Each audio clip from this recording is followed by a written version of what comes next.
જય શ્રી રામ મિત્રો, આજે હું તમને એક એવી અદ્ભુત અને રોચક કહાની સંભળાવવાનો છું કે જે સાંભળીને તમે દંગ રહી જશો.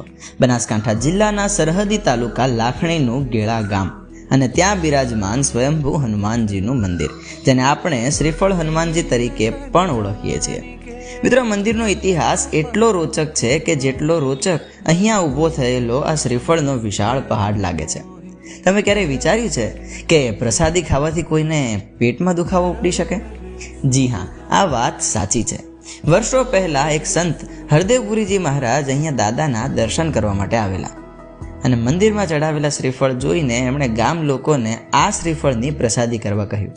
પણ જેવી એમણે આ પ્રસાદી ખાધી કે રાત્રે તેમને ભયંકર પેટમાં દુખાવો ઉપડ્યો અને સમાધિ લગાવતા એમને જાણ થઈ કે આ તો હનુમાનજી મહારાજનો પ્રકોપ હતો. ત્યારની ઘડી અને આજનો દિવસ આ મંદિરે ચડાવવામાં આવેલા શ્રીફળનો દાદાની દયાથી એક વિશાળ પહાડ ઊભો થઈ ગયો છે, જે આજ દિન સુધી અડીખમ ઊભો છે.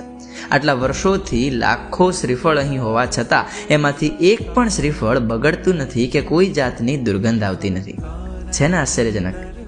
દર શનિવારે હજારોની સંખ્યામાં ભાવિક ભક્તો દૂર દૂરથી પગપાળા દાદાના દર્શને આવે છે. એવી માન્યતા છે કે ગેળાના આ બજરંગી હનુમાનજી સાચા હૃદયથી માગવામાં આવેલી ભક્તોની દરેક મનોકામના પૂરી કરે છે. જો તમે પણ કોઈ મુશ્કેલીમાં હોય કે કોઈ મનોકામના હોય તો એકવાર જજો ગેળાના આ શ્રીફળ હનુમાનજીના દર્શને. જય શ્રી રામ.